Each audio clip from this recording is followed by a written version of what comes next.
Assalamualaikum warahmatullahi wabarakatuh. Selamat pagi. Saya Diana Ayu Puspitasari dengan NIM A1D1200082 sebagai moderator dan rekan saya Elsa Rahayu Setianingsih dengan NIM 109, Dimas Bintang Dharma Putra Dwitama dengan NIM 96 dan Rizky Seprianto dengan NIM 91. Baiklah, di sini kami akan mempresentasikan tentang hak asasi manusia. Materi pertama akan disampaikan oleh Elsa Rahayu Setianingsih. Kepada Elsa Rahayu, kami persilahkan.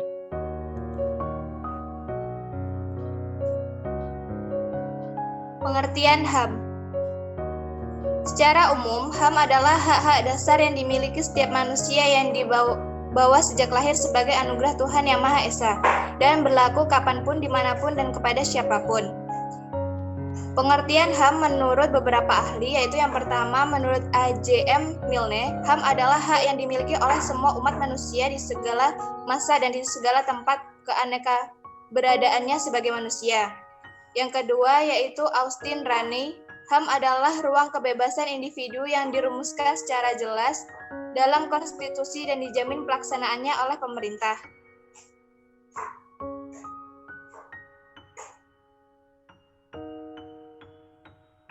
Yang selanjutnya yaitu Frans Magnus Suseno. Menurutnya yaitu HAM adalah hak-hak yang dimiliki manusia bukan karena diberikan oleh masyarakat, melainkan berdasarkan martabatnya sebagai manusia. Manusia memilikinya karena ia manusia. Dan selanjutnya Undang-Undang Nomor 39 Tahun 1999 tentang Hak Asasi Manusia.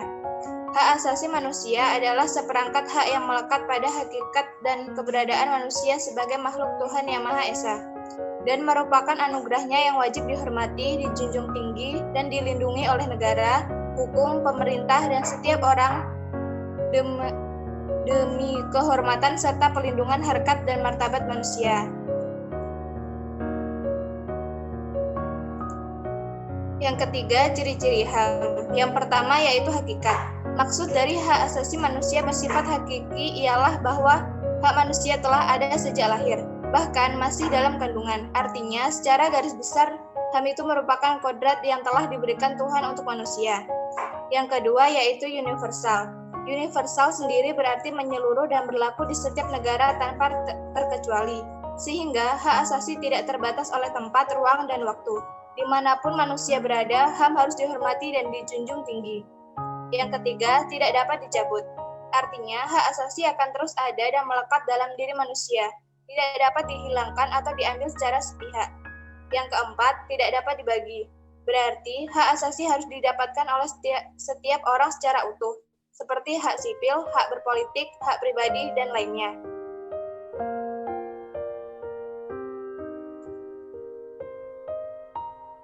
Selanjutnya, landasan hukum. Yang pertama yaitu landasan ideal Pancasila. Yang pertama, pengakuan harkat dan martabat manusia. Yang kedua, pengakuan bahwa kita sederajat dalam mengemban kewajiban dan memiliki hak yang sama. Yang ketiga, mengemban sikap saling mencintai sesama manusia. Yang keempat, saling menghormati. Selanjutnya, landasan konstitusional Undang-Undang tahun 1945. Terdapat pada alinea keempat yang menyatakan bahwa kemerdekaan itu adalah hak segala bangsa. Yang selanjutnya yaitu landasan operasional. Landasan operasional adalah landasan pelaksanaan bagi penegakan HAM di Indonesia, meliputi aturan-aturan pelaksanaan seperti undang-undang dan TAP MPR. Pelaksanaan undang-undang diatur lebih lanjut dalam peraturan pemerintah, keputusan presiden, dan peraturan daerah.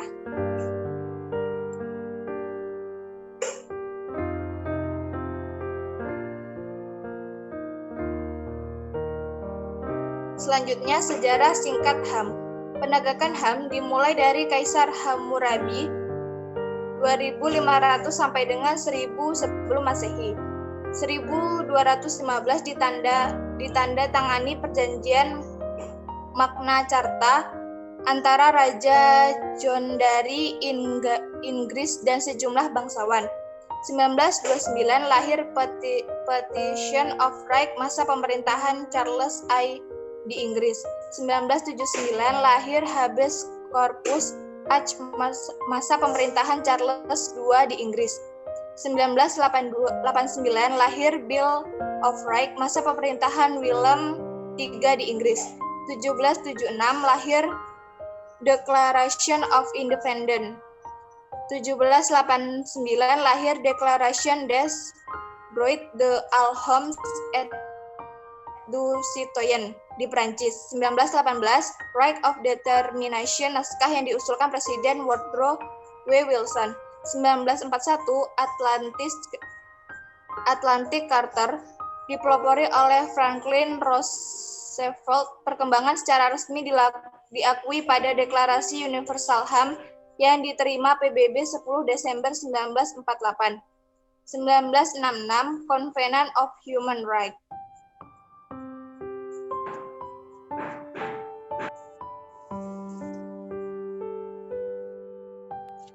Baik, terima kasih kepada Elsa Rahayu. Materi selanjutnya akan disampaikan oleh Rizky Seprianto. Kepada Rizky Seprianto, saya persilakan. Baik, selanjutnya adalah macam-macam HAM. Macam-macam HAM dibagi menjadi 3, yaitu HAM secara umum, macam HAM menurut Undang-Undang Dasar 1945, dan macam HAM menurut Undang-Undang 39 atau 1999. Baik, yang pertama HAM secara umum. HAM secara umum yaitu yang pertama adalah hak asasi pribadi atau personal right, hak asasi ekonomi atau property right, hak asasi politik atau political right, hak asasi sosial dan kebudayaan atau social and cultural right. Yang selanjutnya hak asasi untuk memperoleh perlakuan yang sama dalam hukum dan pemerintah atau right of legal equality. Dan yang terakhir adalah hak asasi untuk memperoleh perlakuan tata cara peradilan dan perlindungan atau procedural right. Selanjutnya macam HAM menurut Undang-Undang Dasar 1945. Baik, yang pertama adalah hak untuk hidup, yang kedua hak berkeluarga, yang ketiga hak mengembangkan diri, yang keempat hak keadilan, yang kelima hak kemerdekaan, yang keenam hak atas kebebasan informasi, yang ketujuh hak keamanan, yang ke-8 hak kesejahteraan, yang ke-9 hak perlindungan dan pemajuan, dan yang terakhir adalah kewajiban menghormati HAM orang lain. Baik, yang terakhir adalah macam HAM menurut Undang-Undang 39 atau 1999, yaitu yang pertama adalah hak untuk hidup, lalu hak untuk berkeluarga, hak untuk mengembangkan diri, hak memperoleh keadilan, hak atas kebebasan pribadi, hak rasa aman, hak atas kesejahteraan, hak untuk turut serta dalam pemerintahan, hak wanita, dan hak anak. Terima kasih kepada Rizky Seprianto. Materi selanjutnya akan dibacakan oleh saya sendiri. Pelanggaran HAM. Pelanggaran HAM ada 2, yaitu yang pertama kejahatan genosida dan kejahatan terhadap kemanusiaan. Kejahatan genosida adalah setiap perbuatan yang dilakukan dengan maksud untuk menghancurkan atau memusnahkan seluruh atau sebagian kelompok bangsa, ras, kelompok etnik, kelompok agama, dengan cara membunuh anggota kelompok, mengakibatkan penderitaan fisik atau mental yang berat terhadap anggota-anggota kelompok, menciptakan kondisi kehidupan kelompok yang akan mengakibatkan kemusnahan secara fisik baik seluruhnya atau sebagian, memaksakan tindakan-tindakan yang bertujuan mencegah kelahiran di dalam kelompok atau memindahkan secara paksa anak-anak dari kelompok tertentu ke kelompok lain. Yang kedua, kejahatan terhadap kemanusiaan adalah salah satu perbuatan yang dilakukan sebagai bagian dari serangan yang meluas atau sistematik yang diketahui bahwa serangan tersebut ditunjukkan langsung terhadap penduduk sipil, berupa pembunuhan, pemusnahan, perbudakan, pengusiran, atau pemindahan penduduk secara paksa, perampasan kemerdekaan atau perampasan kebebasan, penyiksaan, perkosaan, perbudakan seksual, pelacuran secara paksa, pemaksaan kehamilan, pemandulan atau sterilisasi secara paksa, atau bentuk-bentuk kekerasan seksual yang lain setara. Penganiayaan terhadap suatu kelompok tertentu atau perkumpulan yang didasari persamaan paham politik, ras, kebangsaan, etnis, budaya, agama, jenis kelamin, atau alasan lain yang telah diakui secara universal sebagai hal yang dilarang menurut hukum internasional. Selanjutnya, upaya penegakan, perlindungan, dan pemajuan HAM.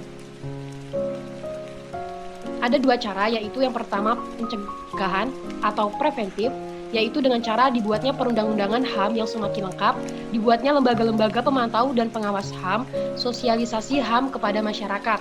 Cara yang kedua yaitu lembaga perlindungan hak asasi manusia. Pada lembaga perlindungan hak asasi manusia, ada 4 macam, yaitu yang pertama Komisi Nasional Hak Asasi Manusia atau sering disebut Komnas HAM. Tujuan dari Komnas HAM itu sendiri antara lain sebagai berikut.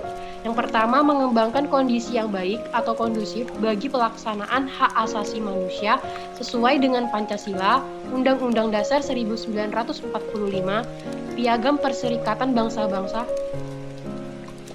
serta Deklarasi Universal Hak Asasi Manusia.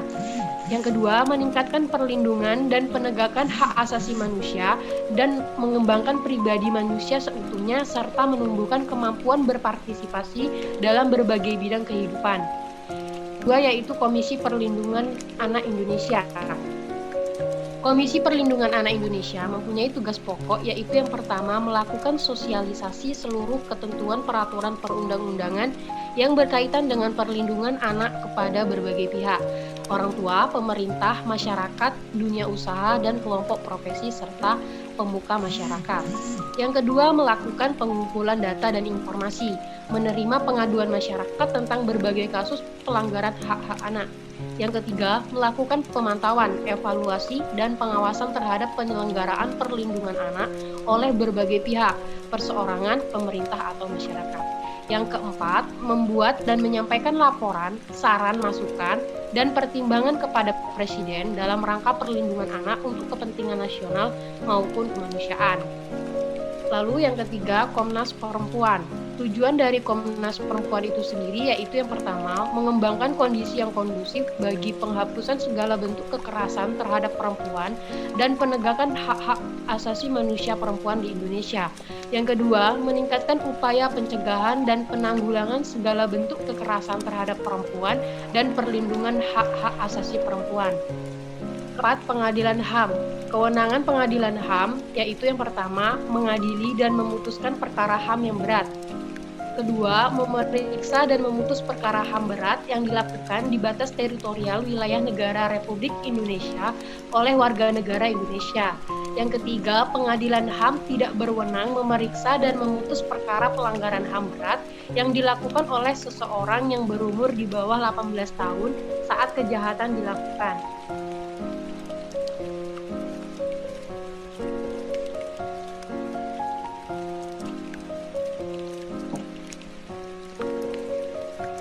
Instrumen hukum internasional HAM. Ada 3 macam, yaitu yang pertama Konvenan Internasional tentang hak ekonomi, sosial, dan budaya. Konvenan ini lahir pada tahun 1966, diadopsi pada 16 Desember 1975, dan berlaku pada 3 Januari 1976. Konvenan ini mengakui bahwa setiap manusia memiliki hak ekonomi, sosial, dan budaya. Hak ekonomi, sosial, dan budaya mencakup hak atas pekerjaan, hak untuk membentuk serikat kerja, hak atas pensiun, hak atas tingkat kehidupan yang layak bagi dirinya dan keluarganya, termasuk makanan, pakaian, dan perumahan yang layak. Hak atas pendidikan. Lalu yang kedua, Konvenan Internasional tentang Hak-Hak Sipil dan Politik. Konvenan ini lahir pada tahun 1966, diadopsi pada 16 Desember 1975, dan berlaku pada 23 Maret pada tahun 1976.